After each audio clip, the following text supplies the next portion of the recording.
Hey YouTube, it's Throwback Thursday, and this time we're taking it back to Star Wars Return of the Jedi, the original release. And what we got here is the Jabba the Hutt dungeon. That's right, that creepy ass dungeon with them weird creatures.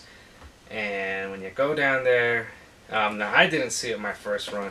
I first saw Return of the Jedi on HBO. And let me tell you what, man, the stuff that they did back then with the creature shop, the effects they did, I mean, it looked great. It looked great. And this just is a little slice of heaven.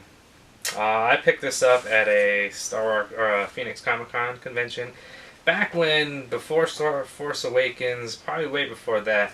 And some of the vintage stuff was actually pretty cheap. Nowadays, everything's so mainstream. All the vendors are up in their vintage prices. I mean, this is ridiculous. I got this for about 30 bucks, and it's in mint condition. I would say this probably goes for over $150 now, which is crazy. I did open this once. It was already open. I just wanted to see, make sure all the contents were in there. So I don't mind reopening it. Now I won't take some of the figures are still in their actual plastic bags, and I probably won't take those out. But we can definitely take a look. So come join me. Let's go back in time and see what this vintage is all about. Alright, let's open this up. Now it does include three figures, Klaatu, Nikito, and 88. 88 was that funky looking droid, and then the two skiff guards. The playset's pretty simple. I mean, it comes with like the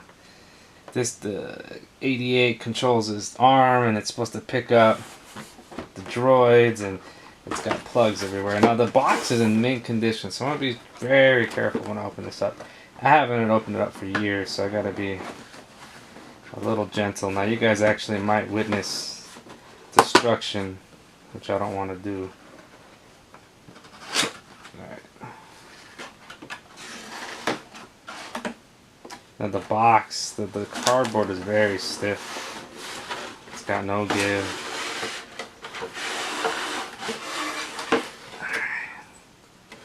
There's nothing else in that box. Now there's really no features to be honest with you.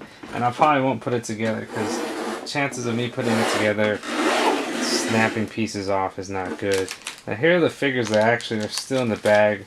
I mean, they were cut open, it looks like, but I'm going to keep them in there. Still nice and fresh. I don't know if you guys can see that, but the guy is mint.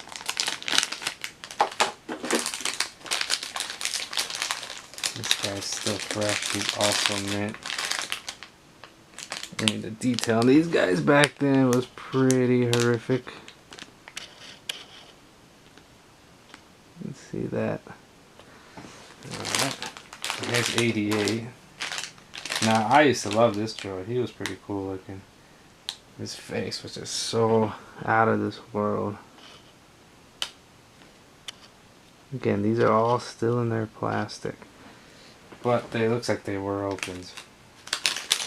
And the funny thing about these, there was just not that many features. I mean, if this thing goes right there, I'm not going to push it in because I'm afraid it'll break. But this just acted like a crane. And it moves back and forth. But you know what? You didn't need much back then. You really didn't. Now it does have a bunch of pegs, obviously, to put some of your action figures on. You may want to put like 3PO in here, or Chewie. I don't know if Chewie would walk down this way.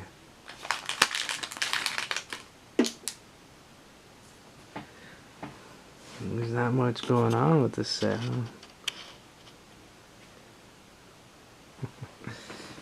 Taking it back. Now, what was the original print on this? Let's see. It's definitely Kenner 1983. 1983 for this bad boy.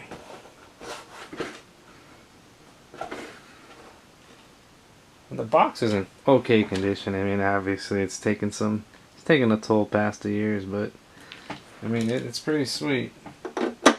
So that's my Throwback Thursday. Quick video. Again, these these vintage toys don't have much much.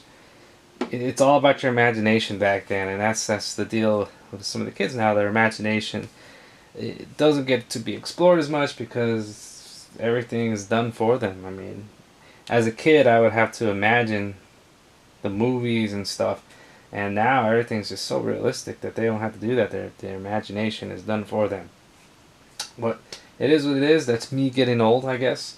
Um, some of the features it does show, it says the Jabba the Hutt dungeon comes with 3 figures. Crane arms can transport R2D2 using the branding iron and on the droids in the dungeon. Oh, okay.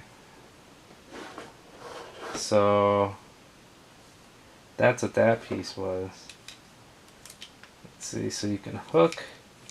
Oh, it appears I'm missing the branding iron. Ooh, that's good to know. That means that this is incomplete unless it's under here. Let's see, I don't see the branding iron. That's right, folks, we are witnessing a missing piece. Interesting. Well, that is good to know. I believe the guy that sold it to me said it was complete. Alright, well, now that I soak in that, it's been years, so I'm trying to get that back, but I just have to look for that little branding iron. But that's Throwback Thursday, guys. If you have any other ideas, I probably have it. If not, I'll pick something out of the collection as a throwback. This time we took it way back. Like I said, this is a 1983 one. I have something in mind for next week's Throwback Thursday. It sounds like I have lots of Unleashed figures, and we'll take a look at those because those were an amazing line that should have never went away. Again, follow my YouTube channel and follow me on Instagram at star_WRZ, and subscribe, watch the video, like it. Talk to you guys next time.